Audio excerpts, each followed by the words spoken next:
Hey, brothers and sisters, ladies and gentlemen, all you citizens of the world, welcome to another edition of Heartland at Home. This one is number 22. It's for the week of October 11th. And we've got a couple of wonderful guests. We're going to have a young fellow named Dixon Romeo, who's doing a lot of organizing out there in the community around the election. And we'll have our incomparable state representative, Kelly Cassidy, joining us. So, as usual, we start off with what's good in our own lives, and we're going to start with Katy Hogan. Good morning to you, Katy, and tell us a little bit about what's been happening. What are you happy about? You know, it's kind of hard to choose. I've shifted to small things. So small things that I feel good about are a little more cooking from me happening, a visit from an old friend who is now part of my pod, because he's visited a few times in the last month, and we've all tested and we're good. That was nice. And of course, when I get to take a walk like I did yesterday with a good girlfriend of mine, and we walked from Foster to Ardmore and down to Wilson and back to Foster, it was fabulous. So yeah, that's good stuff. And what, Tom, how about you? Good things? Michael, what you been up to, Michael? Well, I got to say, I've been really glad that we've had some nice warm weather on Sundays. And I'm still out there on my front porch gallery with my photos and my books and talking politics, sports, or whatever. But what really struck me this week was how glad I was at my class. I teach a class at DePaul called Activists and Activism since 1960. And our guest this past week was Flint Taylor, the wonderful lawyer from the People's Law Office. And he talked to my students. He talked about not only the Fred Hampton case, the assassination of Fred Hampton. He talked about cases in Greensboro, North Carolina, Attica, and he talked about the John Birch torture stuff. And the kids ate it up. They're really loving the meeting these activists. And Flint Taylor remains one of the most important people in our legal system here in Illinois and beyond. And the People's Law Office continues to do real good work. Tom, how about you? What are you talking about this week? Well, as Katie and Michael know, I do most of the cooking in our house, but during the pandemic, I haven't even been go out and shop much, although we've had very plentiful garden supplies. But this week, our weekly fish dinner, the 8-year-old who's in 3rd grade, unprompted, "This is delicious, Papa." To get a compliment like that, and it was a great meal, I must say, is just so warming, so heartwarming. And, the kids learn some manners too. He knows he has good taste. It's been a lot of fun. But it also made me remember, because as you know, we have a new granddaughter. What's it been like for people to get tested? Our state in October now is suddenly seeing an uptick. The states around us are having a horrific uptake in the virus as we begin to spend more time inside. I hope we can figure out how to wear masks and tackle this thing. But as a practical matter, part of our lives now, if we want to hold granddaughters, we have to get tested. So I know I just had my 3rd test going to a free city site, although they have my Blue Cross insurance, which I hope pays for it. And I'm hoping for a negative test, but it was a relatively straightforward thing in the car, swab of the mouth, and you're done. You have to set it up ahead of time. Michael, I know you've been through a lot of this with your family. What's it like? Well, I only had one test, and that was up at Willie White Park at, I think it was Harold Brown. What's that? Howard Brown. Howard Brown.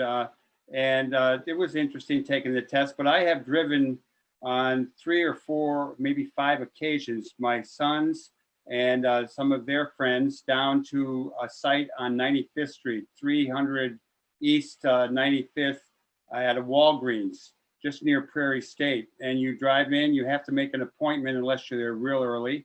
And they are very careful. They do the swab, or you do the swab under their watchful eye. And within 10 minutes, 15 minutes on most occasions, the people have gotten a text back about their status, which have all been negative. So I've been very careful. I continue to be careful. I'm looking forward to figuring out how to get a quick test with a result when I make some travel plans or carry them out in the winter time. We'll see how that goes. But the testing is crucial, the wearing the mask is crucial, and really paying attention to how you are around other people. And I'll just say quickly, the city swab test takes about 30 hours via email or text to get the results, at least the first 2 times for me. Katie, you've had a little different experience. Yeah, Michael, when you say swab, is it mouth swab like Tom? No, I think it's in the nose. Well, I get the nose. I've had 2 tests at Oak Street, my provider of all medicine related things. And they stick that thing up my nose really far, much further than I would ever do on my own. So I'm a little amazed that they let people do it to themselves because Well, they watch very carefully, and they encourage you to do it. And the people I've taken, which are Hal and Katie and a couple of their friends, have apparently they've been pretty good at it. okay. Learned how to stick it up their nose. Yeah, Well, it's pretty uncomfortable. Anyway, I've had 2 tests and they were both negative. And It's That's no longer news that one place that didn't do enough testing is the White House. And Yeah. my mind-blowing thing this week, this month, out of a whole bunch of different things as we rev up for this election, is President Trump suggesting that it was not the Rose Garden party where he announced his Supreme Court justice, but in fact, some White House ceremony with Gold Star families. These are veterans' families who suffered defending our country. And I just thought, this guy we know has no shame, but he's tone deaf. He's just out of it. And I was just thinking how much Joe Biden is going to have to rebuild infrastructure of just the way we test for this thing. It's one of the first things he gets if we get him in office in January. You know, I want to make a little note here as we start off. We're really for yes on the fair tax amendment in the state of Illinois. We're going to talk about that with our guests a little bit later, Kelly Cassidy and Dixon Romeo. But our friend Fred Klonsky has a piece where he talks about downstate, some of the teachers who are retired are falling for the Kool-Aid on this thing. Ken Griffith's big money telling people to vote no. So I just want to encourage all of our listeners, all of our viewers, to really be in touch with everyone they know about turning them out, not only to vote for the president, et cetera, but also this fair tax amendment. Vote yes, it will change the status of our state big time, and you can do it. We can do it, and tell others to do it. Vote yes. So the election has begun, obviously. People are voting all over the country right now. They're voting right here in Chicago. Next week, at this moment, the 50 vote early spots in each ward, 1 in each ward, will be opening in addition to the super spots downtown. By all accounts, from every reporting entity, turnout is way up. I mean, 5 times what it was at this point 4 years ago. 5 times, in some cases 8 times. So we should feel good about that. I think that we should understand that this means that most Americans actually do have their values aligned properly. And more than 50%. yeah, and you know, the fair tax thing, I would invite our neighbors to keep an eye on the sidewalk and read their sidewalks upcoming. Read the messages that you find on the sidewalks vis-a-vis the fair tax. And then get yourself some chalk and do it yourself. Yeah. The thing that what has begun already and what we will see happen right through and probably past November 3rd is all of us non-professionals looking and keeping track of electoral votes and fooling around with those interactive maps that can turn states red or blue or purple. Have fun with that, but don't let it drive you crazy, folks. Mostly vote. And I'm going to vote in person early because I one less mailed ballot is all, you know. I think that they're going to be really racing to open up ballots on election night. But we heard from David Orr on that last time. So Once your vote is in, it gets recorded as in the system. yeah, You know, election night is flipping the switch. So vote early. Make sure you vote. yes, there are going to be a couple of states that we may not know for months because of the way the GOP is going to tie stuff up. But if enough of us vote and enough states elect by election night, it's done. And we can probably take the Senate. That's looking more and more likely too. And then we can begin what's going to be a massive generations long cleanup for what we've been through the last 4 years. Although I Incredible. would mark this from the Cheney Bush era forward. We have Yeah. to mop up for 30 years worth of lies to the American public. And there's no other way to put it. But you know what? We're showing them when we can do it. So vote. And when we come back, we're going to introduce you to a wonderful young man, Dixon Romeo. And yeah, vote.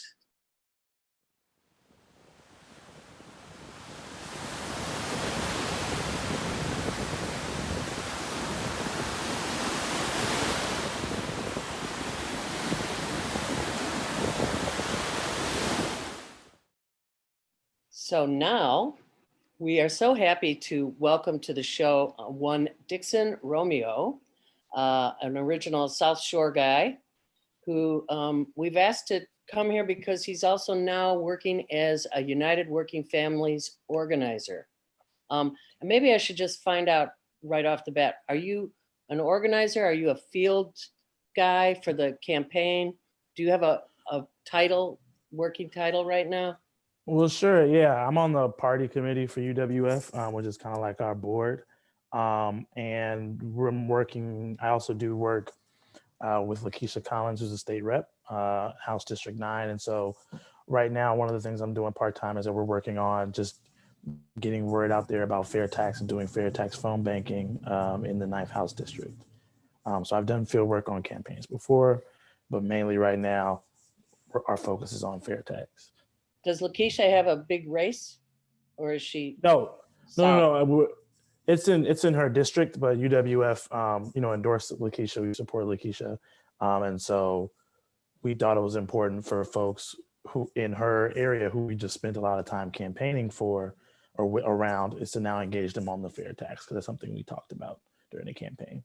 Well, you've learned a lot about how to run a campaign because you did run the petitions gathering for both Lakeisha and was it Nadia For Carranza? Nydia Carranza, yeah. She was running in HD3. Did she make it? Unfortunately, she didn't win, but she did make the ballot. And we survived challenges, and it's a pretty close race. I think it was around 400 and something votes she lost by. Very good. Very good. You have also, and then I'll lay it over to Michael and Tom. You have also led a senior building and nursing home strategy. Is that right? Yeah, one of the big things for Lakeisha, she was a former nursing home worker. She was and did a lot working in the nursing home to get things for seniors and protections. And so seniors was a big part of her campaign. And so one of the things I did was we made sure that we had a very cohesive strategy around just making sure we were engaging our seniors, engaging folks in nursing homes, engaging those people who oftentimes are courted during election season, but that's usually the extent of what they get, right? And so it was really refreshing for them to hear from Lakeisha, who's someone who, I'm not coming here just because I want your vote. I'm coming here because I've worked in facilities like these. I can speak intimately about the things that you need and don't need. And I'm trying to make those needs known, not only for you, but for folks all throughout the district. And so we did a lot of work around that in the 9th House District. Dixon, with the United Working Families, can you tell us a story about a particular tool or technique you're using? I mean, voters are just beginning to pay attention, they say, after Labor Day and going into this kind of heated 2020 election. There's still this challenge of getting sort of busy. I'm worried about day-to-day life. What do you mean I have to vote? Voters engaged. Tell me a tool or technique an organizer uses to get people engaged. Sure. I mean, I think the thing that I've used that works a lot is just you break it down to people, right? Grab their attention immediately. I ask people, do you think it's fair that you or Ken Griffin pay the same rate in taxes? Let's say, who's Ken Griffin? Well, so usually some folks may know, but the folks who don't know, I say, well, he's worth $15 billion. And I lay it out how much money that is compared to some I'm talking to on the phone who's probably making 30, 40, $50,000, usually less, right? If you take away 75% of Ken Griffin's money, he's just as rich as JB Prisker, right? If you take away 80% of Ken Griffin's money, he's about as rich as Oprah, right? And if you take away closer to 90%, he's about as rich as Michael Jordan, right? So that gives you folks, when they hear that and say, I'm paying the same rate of taxes as somebody like that. But if you took away 90% of their money, they're richer than the greatest basketball player of all time, right? That catches people, and that helps us start a conversation around why the fair tax is important. Mr. Romeo, for Hey, our, Michael. a little clarification for our listeners and our viewers, tell us what United Working Families is and what GoTV is. Got you. So I think by GoTV, you mean get out the vote, right? So Amen. United Working Families. Yeah. No problem, Mike. So United Working Families is a group focused on electing and engaging working class folks, especially Black and brown working class people, especially women, in politics in the county. The state, county, city, working on training up folks to run campaigns, training up folks to run for seats, but also focusing on the issues and issue campaigns that really matter in the community. And so we've got about 9 folks endorsed at city council. We've got 2 in the county. We've got a couple state reps, a couple state senators. And it's really all about giving folks an alternative to, this larger kind of machine that focuses more so on candidates who focus on the corporate class, right? As opposed to focus on the needs that working people like all of us really care about, right? And so that's where something like fair tax kind of fits neatly into it. So get out the vote is something that folks do where you're trying to engage people, make sure people are aware of the issue, and make sure people get to the polls and vote. Thank you. I shouldn't say polls. You should make sure they get to the mailbox and it's in there on time.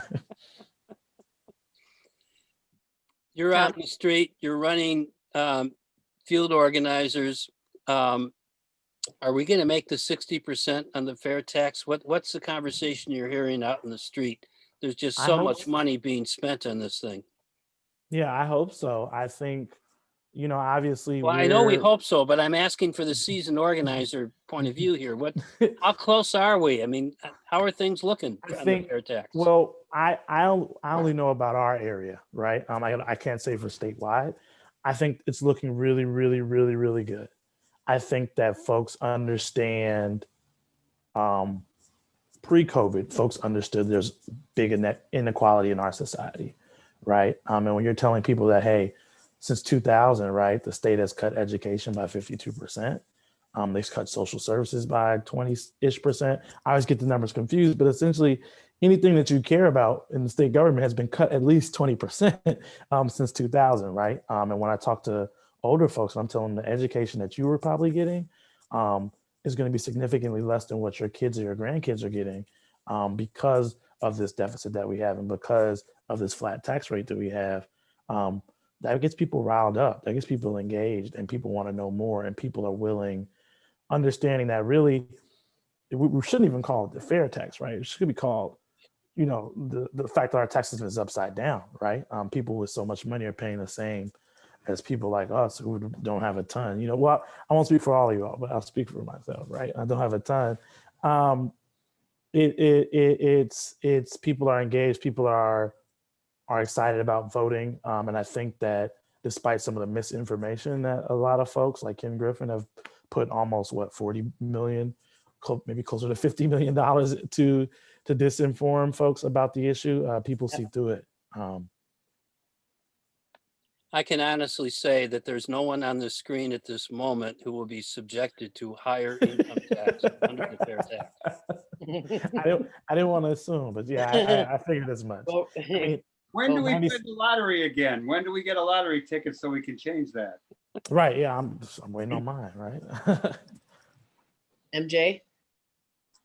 Is it my turn? Well, I, doing a little research before we had you on, I was really glad to see that you were from South Shore, where my dad had lived as a kid. And I was really good to see that you ran track and field, not only at Kenwood High School, but at Grinnell College. And being a sports aficionado and loving track and field, although I was limited to the shot put, tell us a little bit about your running career. Sure. Sure. I didn't expect that to come up. So That's first what of we all, like. I had a great coach in high school. So I'll tell a funny story. So I started off like most kids, right, from Chicago, right? I mentioned Michael Jordan earlier. I wanted to play basketball, right? I never thought I'd play professionally, but I thought, it'd be cool to play in high school, be at the games, make big shots. And I ended up at a track practice or cross country practice for whatever reason. And I was running and I thought I was doing pretty good. And the coach told me, yeah, go try out for basketball. And if it doesn't work, just come back. We'd love to have you. Right. And so it didn't work out. And luckily, I'm glad it didn't, because I think track was an amazing experience for me in high school and college. I had great coaches, all my lifelong friends from high school or college, lifelong, I'm 26, right? But our folks who I met running track, we won indoor city championships, I want to say in 2010. We were one of the few teams from CPS to go downstate in cross country when there was two different sectional or two different classes at the state level. I don't know how many there are now. And then in college, running at Grinnell College was definitely, fun and interesting experience. I want to shout out Coach Wallace, who was my high school track coach. He coaches at Whitney Young now. And then Coach Jen Jacobson and Will and Evelyn Freeman were my coaches in college. I think they retired from Grinnell now, but they've coached at Grinnell for a long time. I think they won like 30 conference championships in cross country, a couple in track. So they're really, really good. I had great coaches who, sorry, go ahead. No, I finished what you were going to say. No, I had great coaches who taught that sports is really about life, right? And helping folks understand that if you want to be good at something, you have to be diligent, you have to be consistent, you have to work hard, and you have to work smart as well. You have to rest, right? And those things translate into organizing just as much, right? We make sure that we're consistent. We make sure that we are honest and forthcoming with folks. And we make sure that we take rest. You're in community with folks, you got to take rest too, right? So those are some of the big things I learned from track, and I'm glad I did it. Thank you for the sports report. I am so glad that Michael did that research into your track and field, because you just brought it all home, Dixon. Just so you know, we're all up here in the 49th Ward. We have an alderman who came through the same training, I think, that you did on the UWF campaign training, and that's Maria Haddon, who's our congresswoman, our alderwoman now. And we've been phoning for the fair tax in our own ward for 8 weeks at this point. So we're doing the same work, about 15 miles apart. Yeah. From one end of the city to the other. Thank you so much for joining us. And I bet we'll call you again. Yeah, please do. I'd love to come on. Thank you guys for having me.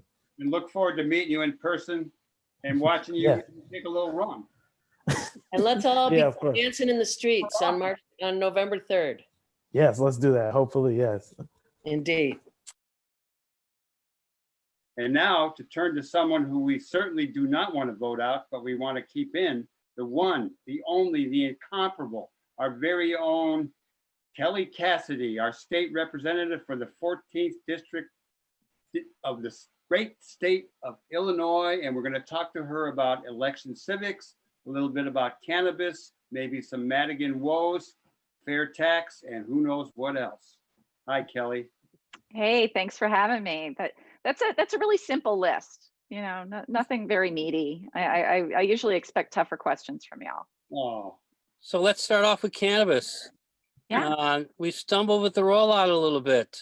And I really want to talk about two things or get your reaction, because you are our czar of getting legalization in Illinois. And the big claim to fame was the equity parts, that people who suffered under the old laws would benefit under the new laws. And on the growing side, it's a bunch of white corporations that are growing our weed in Illinois. And I don't know what happened to homegrown. So let's start there. We'll talk about equity licenses later on. I mean, we could do the whole time on this, but I'll be as quick as I can. None of the social equity provisions were in place when we did the medical program. Those are the only growers that still exist. We're waiting on the licenses for the next round of growers. We did have a hiccup with the way the social equity licenses were rolled out. But to some extent, we anticipated hiccups. It's why we have such a small rollout. It's why it's such a controlled rollout. Also keep in mind, there are at the end of the day, when this does get let out after the courts are done with it, because it's going to be in the courts for a little minute, we will have a higher representation of people of color in our cannabis industry than any other state in the country. It's just not as much as we want. And like I said, we anticipated hiccups, we anticipated some challenges, and we spent a lot of time talking about the ways that the big guys were going to game the system, and we stopped a lot of them, but they found their ways around. And so this is going to be an ongoing process of closing those loopholes as they find them, and them being staffed up enough to keep finding more. And that's our battle, and we're committed to that battle. And it's very much why the intentionality of having such small sets of licenses released at a time, so that we can correct. And we've already begun the process of drafting corrections. Is this a political battle or a legal battle or a moral battle? I'm not I think even it's all of the sure above. how the law lines are drawn anymore at this point. Yeah, I think it's all of the above. And I think that, and I'm not privy to the details of the case because it's the administration's to defend. As legislators, we don't have a role there. But I think that this most recent filing by some of the lottery entrants around the changes of the lottery rules, I think that that's going to have a fairly, I don't want to say quick, because nothing's quick in court time, but I think it's a much more clear question, and so we'll get those moving. The pending grower licenses for craft grow and infusers and transporters, as I understand it, there aren't as many complications with those. So hopefully those will be a little bit more straightforward.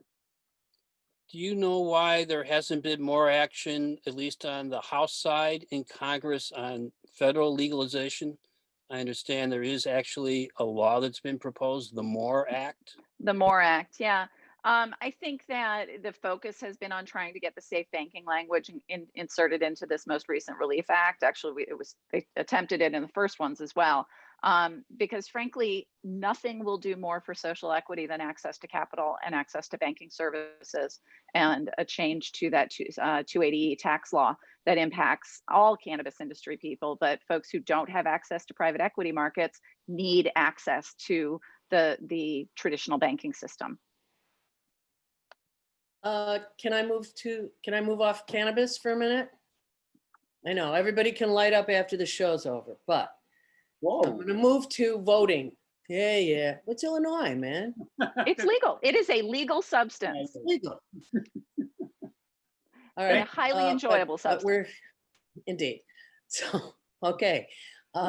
Before we do that, though, we need to get serious about selecting judges on the ballot this time, and I'm confused actually at this point. I now use Girl I Guess and the Justice folks list, Brendan Schiller and Chicago Council of Lawyers. And today I got in the mail is a result of him being roundly scoriated in those lists. I got a single thing from Judge Tooman, basically saying, hey, I'm the one. I'm not what they say I'm saying. And my friend Tom is telling me to read Mr. Brown's column to get straight on that. How do you choose the judge voting? And what do you tell? Well, I mean, frankly, I've been running up against this one for almost a decade now, that our retention system is profoundly broken.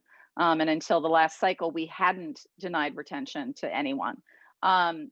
So to my part, I welcome a deeper dive into the qualifications of the retention judges. I welcome the party actually stepping out and calling for folks to be not retained, when for years they have been an impediment to my efforts to reform the retention system. And I read the Mark Brown column. I've read everything from the juvenile justice advocates. Bottom line, this guy is still the person who created a quasi-judicial scared straight program where juveniles, prior to being assigned a lawyer, were brought into a courtroom with a judge in robes giving them lectures without benefit of counsel, without benefit of the presence of their parents. This is still a guy who represents the broken juvenile system of our past, not the future that we need to be moving to. Anybody else that you're particularly interested in seeing not returned to court? Yeah, so Araujo was one, but he's resigned. Jackie Portman is another person that's come up a lot. And these are the three that the 49th Ward Dems have decided to withhold retention recommendations for. Jackie Portman was someone who was filmed on TV, or shown on TV using film from the facility, dragging a young girl into a cell. There's a backstory to it that I find even more troubling. She says it's a member of her family and she was doing it at the request of the kid's mom. That just shows extraordinarily terrible judgment. Being thrown in a cage, regardless of why it's being done, is something that's going to mark a child forever. There were a couple of others that others have brought up. Judge Wattis is another one. He's been referred to as an extra prosecutor in the courtroom. So there are several that are pretty damning. And the reality is, like I said, our retention system is profoundly broken. This is not the way to go about doing a job evaluation of somebody that has been on the bench for 6 years. Kelly, what are those three names again? Tooman, Portman, and the third? So Araujo, who is still on the ballot, but has resigned. So even if he were technically retained, he wouldn't be on the bench. Thank you. Yep. So let's move on to the Illinois General Assembly, in particular the amount of headlines the speaker has been getting of late. Do you think that the fair tax might be in trouble in part because Springfield is seen as corrupt under the speaker's reign? And I don't mean just ComEd bribery, but having a side business in commercial property tax reductions and the whole issues of ethics, as well as misogyny, which you yourself have raised. Isn't it the speaker's time to move on? Well, I mean, he's well past his shelf life. But isn't it now hurting the party? I believe it is. Might reduce believe our it is. holding in the General Assembly? And I don't think I actually don't think that we're gonna lose many seats, to be honest with you. Good. In fact, the expectation is that we will likely pick up seats, which increases the likelihood that he will be speaker again next year, in spite of having an unprecedented number of people step forward and say that he should resign and or they won't vote for him in January. So, you know, he is, don't write his obit yet, because, you know, he's been up against this before. That said, as I talk to my colleagues around the state, they do hear this at the doors about the fair tax. Why would I give Mike Madigan any more money? You know, it's certainly a perfect storm around the fair tax in terms of the various challenges that we're facing.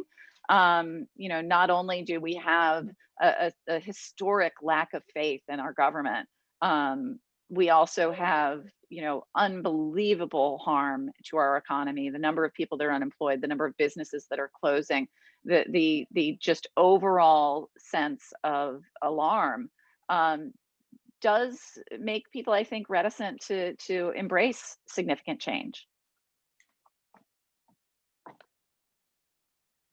So how would you offset that? I mean, we're doing a lot of phoning in the 49th Ward on the tax, you know. Well, that's critical. What we're doing here in 49 and in districts areas like this, it's critically important, because we really got to run the table here, right?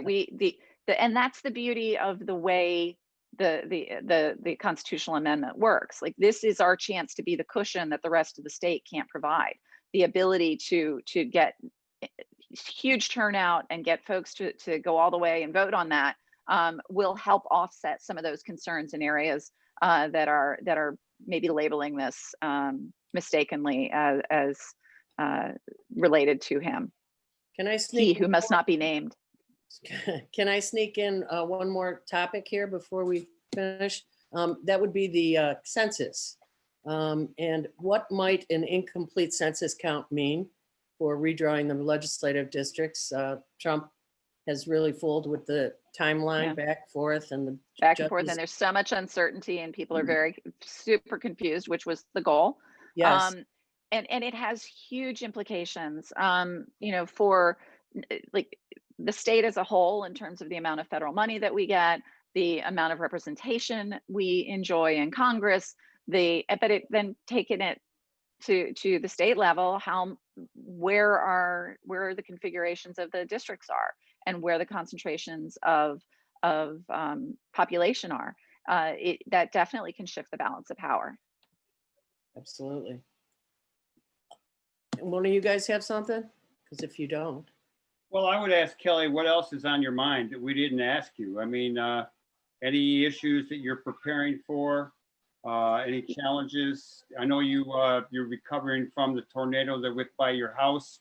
You have a lot more light on your house since the. Yeah, there's a lot more light now. There is. But, go ahead. Yeah, we do have the garden issues to contemplate as we move towards spring, but more present is the work that the Legislative Black Caucus has been doing.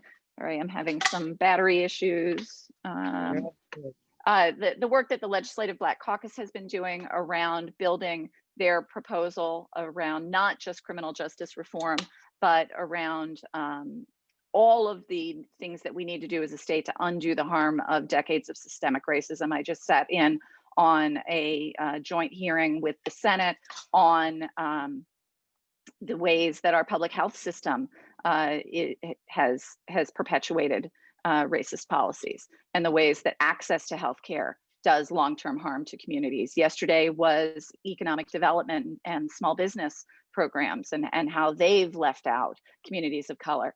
And so this has been a fascinating opportunity to really dive in and go beyond the surface of what many of my colleagues expected, which was, you know, yet another package of criminal justice reform policies, another, you know, a package of police reform policies. What I'm seeing come out of the Black Caucus is a really holistic look at all of our systems and the ways that we have failed communities of color.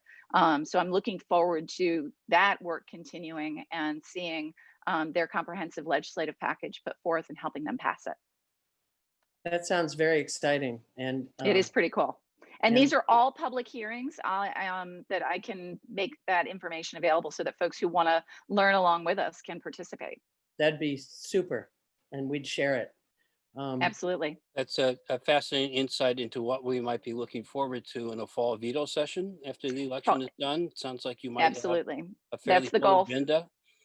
Yeah, it looks like it, and it's tough to contemplate getting that much done in a truncated session like that. So I'm curious to see how we make that work, especially if there's a surge in the virus.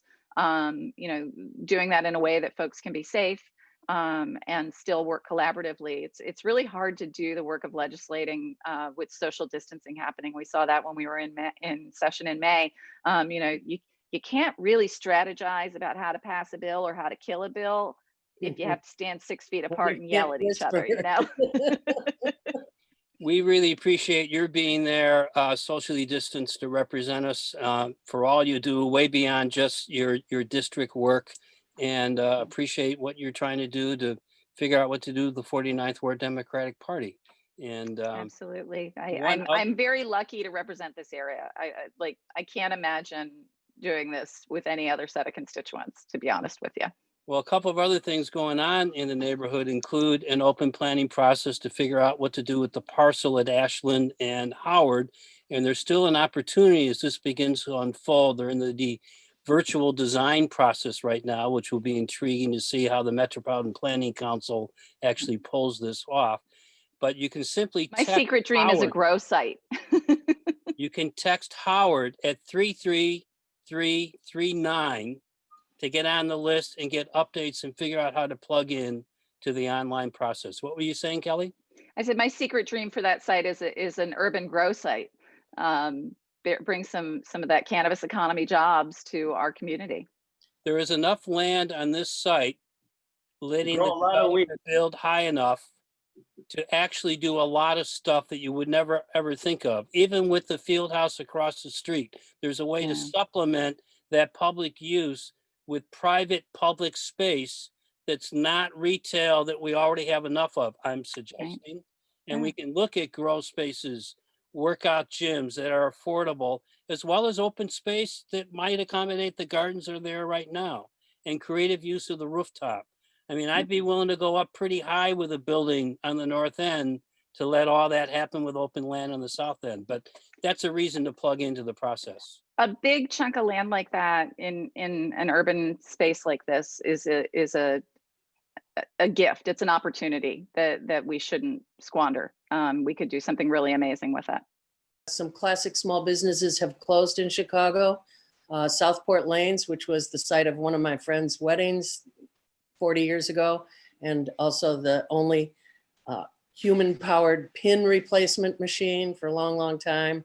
Lowry's, the great steak joint. Jerry's Grill, a 57-year-old diner on Western Avenue. Our own local Twisted Tapas, and about 2,000 others in Chicago. To a new world after COVID and after number 45 is retired.